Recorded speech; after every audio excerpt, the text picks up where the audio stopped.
Good afternoon, everybody. Welcome to Upper Peninsula Beautiful. It has been months and months and months since I've made a video of one of my agate jars.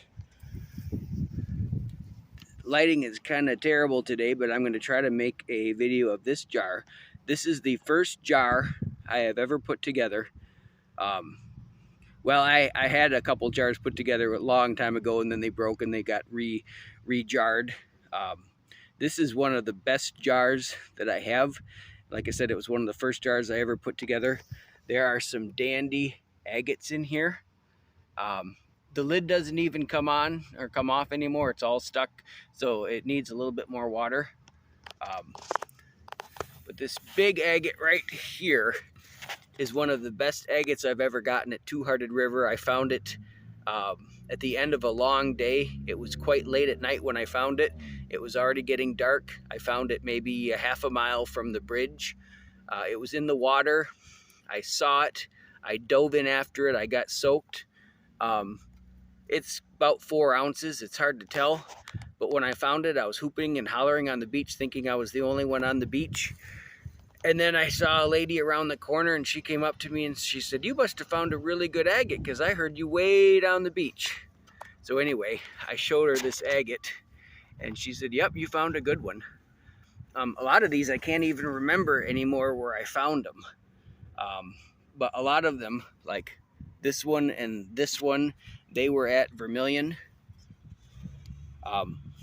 This is one of the best agates I've ever found as far as clarity and bands. I found this at Two-Hearted River. I biked there from Paradise with all my camping gear. I set up camp. It was a Father's Day weekend. I was not yet a father, but I had a father. I wanted to find him an agate. It was almost 90 degrees when I biked there. It was hot, sandy, dusty. I had to push my bike on the road because there was so much sand and my bike was so heavy from all my camping gear. The first day it was 80, and then a cold front came through, and it got down to 45 degrees, and I ran out to the beach to find some driftwood to bring back to my camp for fire. And I found this guy right by the river, right where a bunch of guys were fishing. It was just sitting there. It's absolutely gorgeous. There are so many good ones in this jar. This one right here, that is a Vermilion agate. This one right here is also one of the best agates I've ever found. The back side is even better banded than the front side, but this side had more contrast. I found that one at Wildcat Road. I just went out there with some friends to just go on a hike, and it was sitting right on the beach in the midsummer time. I found that one with another one. I'll see if I can find it in the jar. Really pretty water level Vermilion. This great big red one was a water level, or not a water level, just a blood agate from Vermilion. This one was Vermilion. This guy, it's hard to, that has some of the finest bands of all my agates. Many, many, many, many tiny bands. That was Vermilion.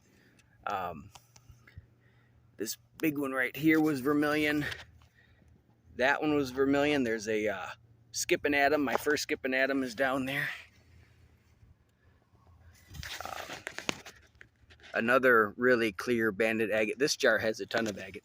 This agate right here came from up north 17 up in Canada, a place called not too far from Batchewana Bay. I forget the actual name of the beach. It's not as polished. It's more coarse. It is freshly out of the bedrock, so it's not all water washed.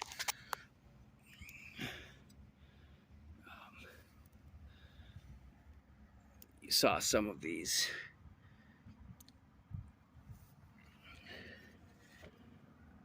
Big water level down there. I don't even know if that's going to come out. That one was found at Wildcat. A lot of these came from Wildcat because that's where I hunted. This one right here is very striking. Not super gemmy, but very, very striking. This one right here came from up at the, I'm drawing a blank. up in the Keweenaw Peninsula, a place called High Rock Beach.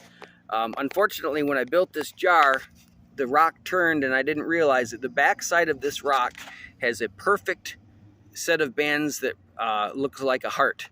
It is kind of a paint agate. It is really pretty, and I have the wrong side facing forward, and for 20 years I wanted to redo this jar just so I could turn that around. These jars that are faceted like this, the glass is very thin and they like to shatter. So if this jar ever shatters, I'll redo it and get a new jar and put it facing the right way. I loved this one, the red and white one. There's a lot of darn nice agates in here. But anyway, I haven't done an agate jar in a while. Oh, this one, this big white and blue one, is the second best agate I've ever gotten at Two-Hearted River. So look at that. It's a really pretty agate.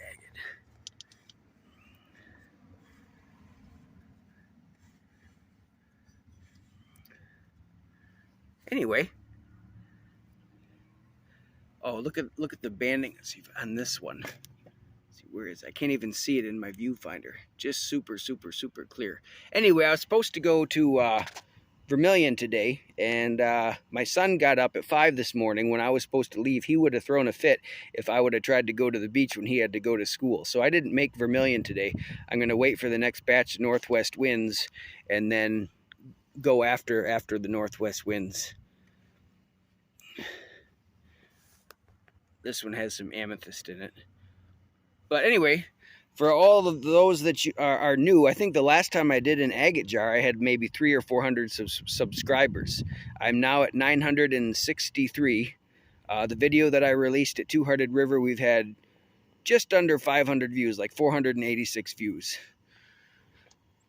But thank you guys for tuning in to Upper Peninsula Beautiful. And remember, seek and ye shall find.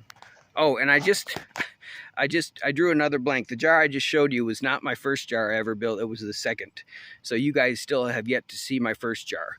All in all, I have 12 jars.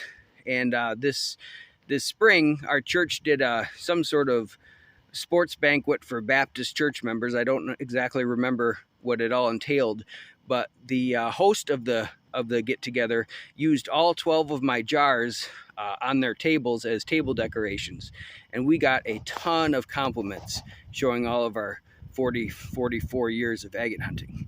Thanks for tuning in, guys. Remember, seek and ye shall find.